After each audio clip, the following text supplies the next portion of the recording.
Hello everyone. Today I am going to discuss about Waterfall software development lifecycle model. Software engineering tells us that a software development should follow a good software development methodology or a model. A model derives software development in various distinct phases, and each of these phases form the software development lifecycle. It is abbreviated as SDLC.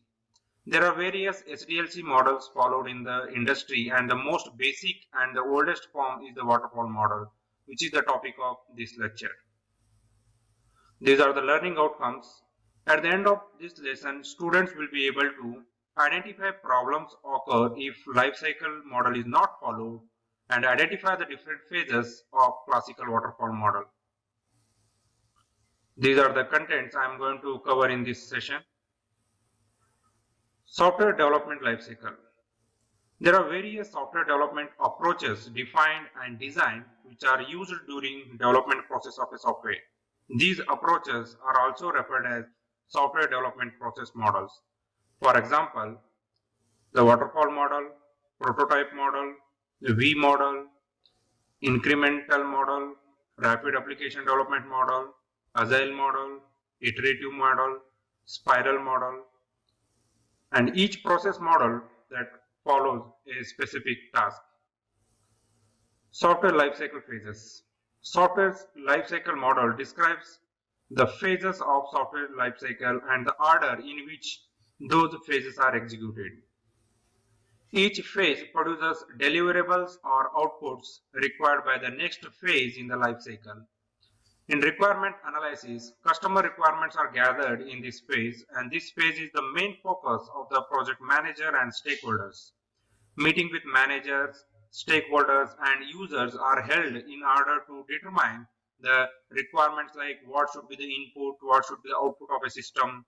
Finally, a SRS document is created which serves the purpose of guidelines for the next phase of a module. So requirements are translated into the design. In the design phase, the system design helps in specifying hardware and system requirements and also helps in defining overall system architecture. The system design specification serves as input for the next phase of the module. The designs are converted into the coding. That is, in the next phase, the implementation or coding. On receiving the design documents, the work is divided into modules or units and actual coding is started. Since in this phase the code is produced, so it is the main focus for the developer. This is the longest phase of software development lifecycle. Once the coding is done, it is transferred to the testing phase.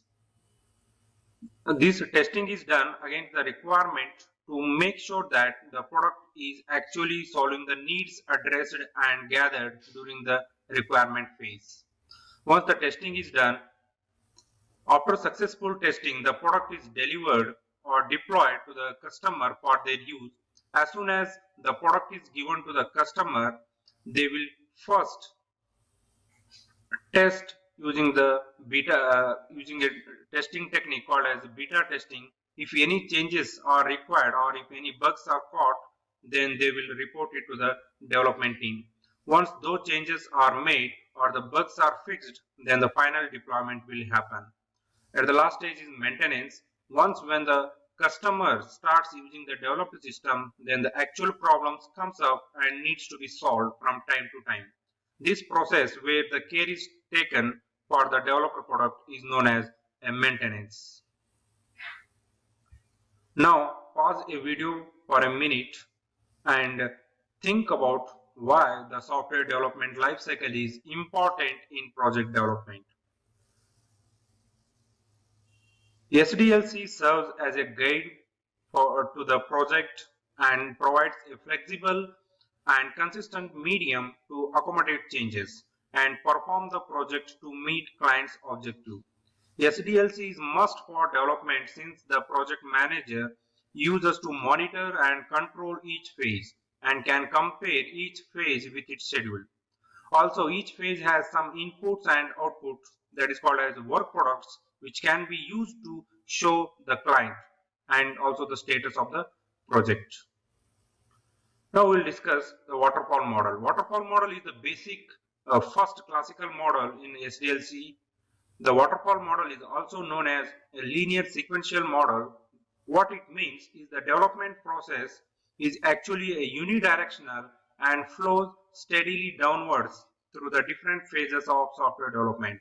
This downward flowing concept of software development is what gives it name as waterfall model. The waterfall model has its origin in the manufacturing and construction industries where our industry done sequentially one phase after the other. For example, to build a car, we create a concept of the car design, the car build it and then test it. Similarly, to build a house, you collect the requirements from the customer and design a blueprint and then build a build the house and so on. So in the same way, the waterfall model also states that you build software in sequential manner one phase after the other.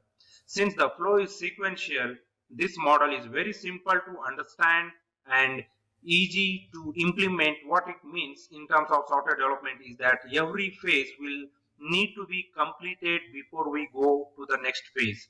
That is, every phase needs to be reviewed and signed off. Only then we can proceed to next phase. This rule itself forms the one of the weakest point about this model.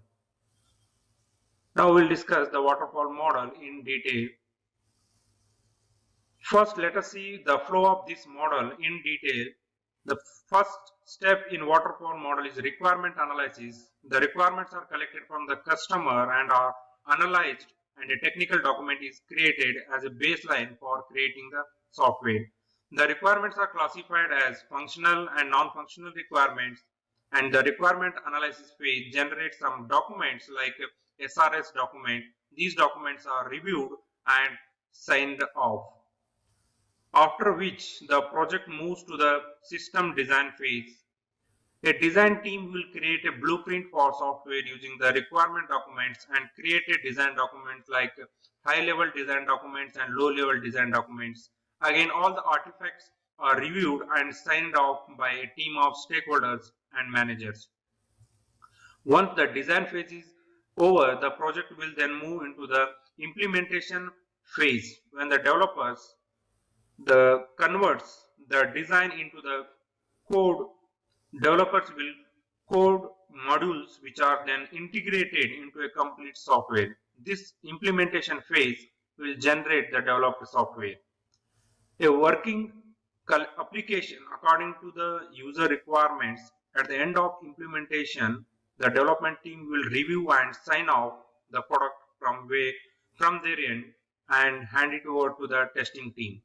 The testing team, as expected, will perform testing on the developed software to ensure that it conforms to the requirement. Verification and validation activities are done.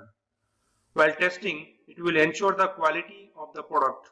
Once the testing is finished, with the testing, it will sign off the product and the product will now move to the deployment phase, where a team of experts will deploy the product into the real world without any hassles.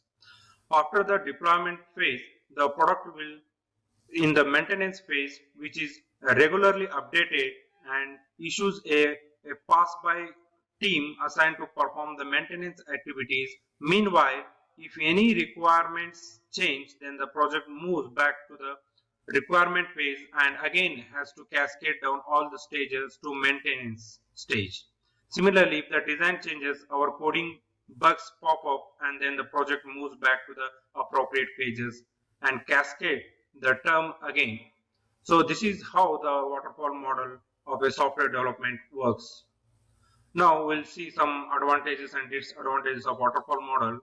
The advantages are it's simple and easy to understand, easy to manage, and phases are don't overlap as the phases are in a cascaded manner in a sequential flow, and this model is best suitable for the small projects. And the drawbacks are difficult to go back and change something, no working software until last stage of the SDLC. There are some risk and uncertainties are there and not suitable for the complex and object oriented projects. These are the some assignments. What type of projects are best suitable for the waterfall model? and which is the phase in waterfall model where the project team needs to spend more time. These are some of the references that I refer. Thank you.